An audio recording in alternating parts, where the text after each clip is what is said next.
السلام علیکم ورحمۃ اللہ وبرکاتہ۔ دوستو، میں ہوں حافظ اویس اور آپ دیکھ رہے ہیں رضا کی اردو۔ ویڈیو کے آگے بڑھنے سے پہلے ہمارے چینل کو سبسکرائب کرتے جائیں، بیل آئیکن کو دبا دیں تاکہ آنے والی ویڈیوز کی نوٹیفیکیشن آپ تک پہنچتے رہیں۔ جب حضرت عمر بن عبدالعزیز نے خلافت کی باغ ڈور سنبھالی تو ملک میں عمومی مارشل لاء کا نفاذ تھا۔ لسانی عصبیت، نسلی تفاخر اور موروثی حکومت جیسے بتوں کی پوجا ہو رہی تھی۔ وہ بت جو کہ سید الانبیاء صلی اللہ تعالیٰ علیہ وآلہ وسلم نے پاش کر دیے تھے، دوبارہ تعمیر ہو چکے تھے۔ بیت المال خلیفہ کی ذاتی ملکیت بن چکا تھا۔ ریاست مدینہ جیسی فلاحی ریاست جسے سید الانبیاء صلی اللہ تعالیٰ علیہ وآلہ وسلم نے قائم فرمایا تھا، جس میں ہر مسلم غیر مسلم کے جان و مال اور عزت محفوظ تھی، مگر اب اموی شاہوں کے رحم و کرم پر تھی۔ یوں لگ رہا تھا کہ زمانہ جاہلیت پھر سے لوٹ رہا ہے، جسے سرکار دو عالم صلی اللہ تعالیٰ علیہ وآلہ وسلم نے جڑ سے اکھاڑ دیا تھا۔ شجر اسلام جسے خلفائے راشدین نے بے شمار قربانیوں سے سینچا تھا، جس میں برتری کی بنیاد تقویٰ پر تھی، اس کی جڑیں اکھڑ رہی تھیں۔ خلافت کی جگہ ملوکیت لے چکی تھی۔ خدا کے نام لیواؤں کے گرد زمین تنگ کی جا رہی تھی۔ انسانیت خلافت راشدہ کے خاتمے کا سوگ منا رہی تھی۔ حضرت عمر بن عبدالعزیز نے آتے ہی سب سے پہلے اپنی ساری جائیداد سرکاری خزانے میں جمع کروا دی۔ انسانیت کو خلافت راشدہ کی یاد دلا دی۔ ظالم عمال یعنی حاکموں کو معزول کر کے نیک پارسا اور متقی حضرات کو عہدوں پر بٹھایا۔ اسلام کی پھر سے وہی شان و شوکت اور جاہ و جلال بحال ہو گئی۔ بیت المال کو خلیفہ کی ملکیت سے نکال کر عوامی ملکیت میں دے دیا۔ موروثیت کی بجائے قابلیت اور خدا خوفی کو ترجیح دی جانے لگی۔ پوری ریاست میں امن کا بول بالا ہونے لگا۔ آپ نے زکوٰۃ کا نظام قائم کیا اور ظالمانہ ٹیکسوں سے عوام کی جان چھڑائی۔ قبل اس سے ہر نو مسلم سے جزیہ لیا جاتا تھا، مگر آپ نے اسے غیر اسلامی فعل قرار دے کر منسوخ کر دیا اور ملک کی معیشت کو مضبوط بنا دیا۔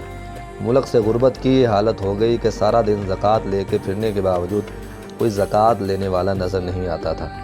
اپنے دربار کو جسے اموی شاہوں نے کیسر و کسریٰ کی طرز پر ڈھال دیا تھا، اسے واپس خلفائے راشدین کی طرز پہ لا کھڑا کیا، جہاں ہر ناقص و ناتواں کی رسائی ممکن تھی۔ اموی حکومت نے جو کہ فوجی طاقت پر مستحکم تھی، اس کی بنیادیں ہلانا اتنا آسان تو نہ تھا۔ کوئی داخلی یا خارجی طاقت اسے شکست نہیں دے سکتی تھی۔ ماضی میں بھی اس سے ٹکرانے کی دو کوششیں ہو چکی تھیں۔ حضرت امام حسین رضی اللہ تعالیٰ عنہ اور عبداللہ بن زبیر رضی اللہ تعالیٰ عنہ اپنے دلیرانہ اقدام اٹھا چکے تھے، مگر اموی حکومت کی ظالمانہ اقدام سے ٹکر لینا ناممکن کو ممکن بنانے کے مترادف تھا۔ انہی اصلاحات کی بدولت کفر جوک در جوک اسلام میں داخل ہونے لگا اور جزیہ کم وصول ہونے لگا۔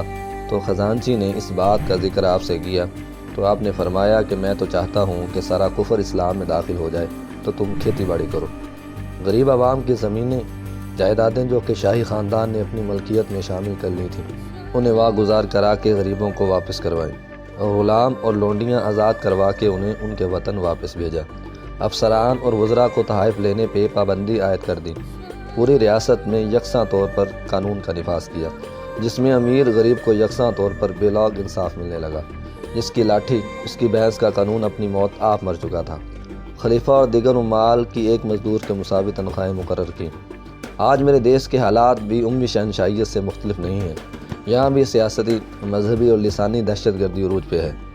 بڑی مچھلی چھوٹی مچھلیوں کو کھا کے ڈکار مار جاتی ہے، مگر کوئی پوچھنے والا نہیں ہوتا۔ اسلام پسندوں کے گرد ہر طرح کی ریاستی پابندیوں کا نفاذ ہے۔ اسلام کے نام پہ بننے والی ریاست پاکستان میں اسلام کا نام لینا ہی سب سے بڑا جرم ہے۔ انصاف کے لیے عدالتوں کا چکر کاٹ کر 3 نسلیں اپنی عمر گزار دیتی ہیں۔ غریب آدمی کل جمع پونجی لٹا کر بھی انصاف سے محروم رہتا ہے۔ امیر امیر تر اور غریب غریب تر ہوتا جاتا ہے۔